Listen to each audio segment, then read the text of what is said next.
Dunster village with its high street and its castle looming over us, and right in the very centre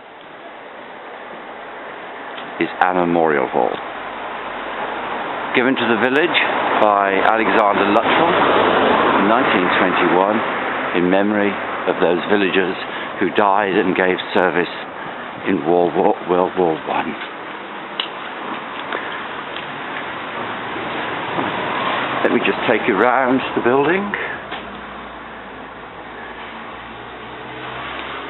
Immediately we come in is our committee room. This will become the Dunster Visitors Information Room. Straight upstairs we have our internationally renowned Dolls Museum.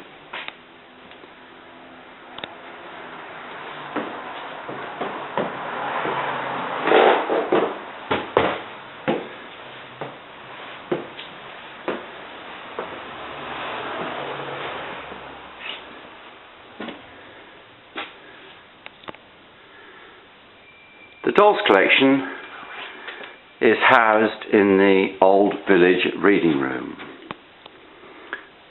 We have some 800 dolls on display.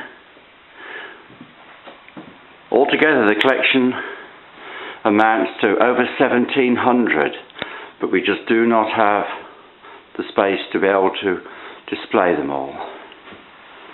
Some particularly rare dolls here, including the Sasha doll collection, which is particularly unusual.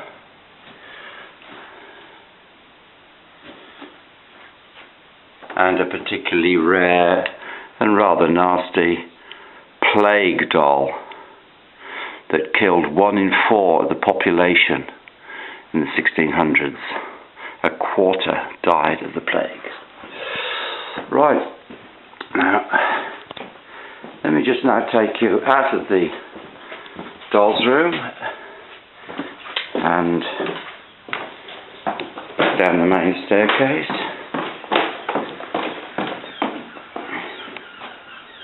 You swing round, and in front we have our grand hall. At one time the centre of village life, birthday parties, clubs, societies, everybody met in here. There's a lovely stage at the end, but now sadly very little used. It's a very tall hall, and it's in here that we hope to bring all of the dolls from upstairs together with all those we have in stock and mount a full doll museum collection down here. At the far end will be our embryonic museum, and the stage, large area behind the curtains, will be taken over by the school, Dunster School, and they will design the whole of the stage area as a hands-on area for children to explore and do their history. It'll be linked to the national curriculum so that children from schools all around West Somerset will be able to visit here and use this as a study area together with the Dolls Museum upstairs that's come down. That will then free the room upstairs to become our comfortable reading room with sofas and tables, a long 14-seater table, Wi-Fi, a library, a local history library, which we have a huge amount of books to go in there, and as I said, a study base for the schools and for visitors to be able to enjoy on wet days.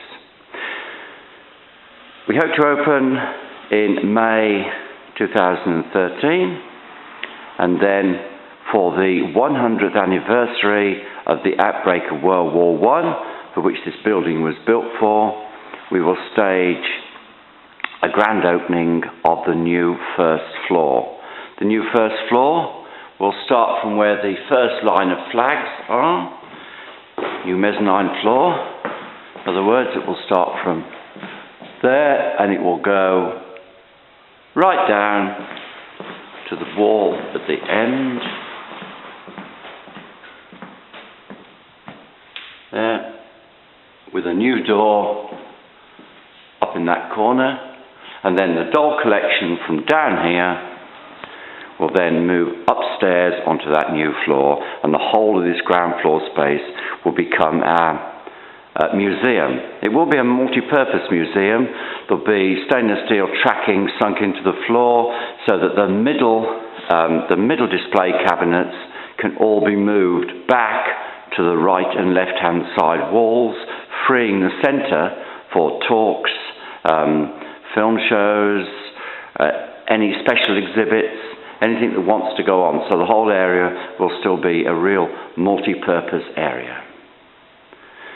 And then finally come out of the hall again. Incidentally, straight out on that high street, history has been made over the generations. I mean, for 1,000 years there have been battles here. During 1645 we had over 500 Roundheads out in the village besieging the castle with 200 royalists in there for 160 days.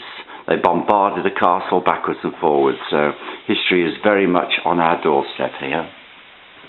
The new toilet facilities, the new multi-use toilet facilities, will be in that room there, obviously all level access.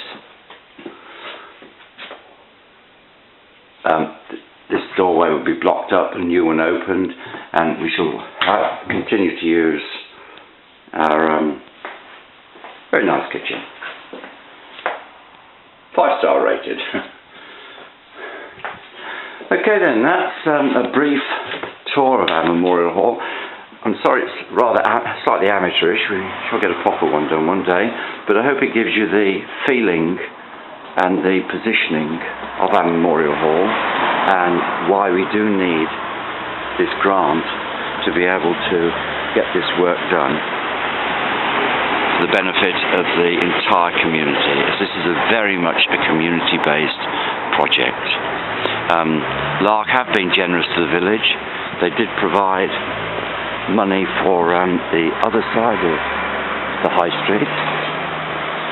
On the west side, this was a real shambles down here, but you can see now all the paving that was funded with the help of Lark really is very good.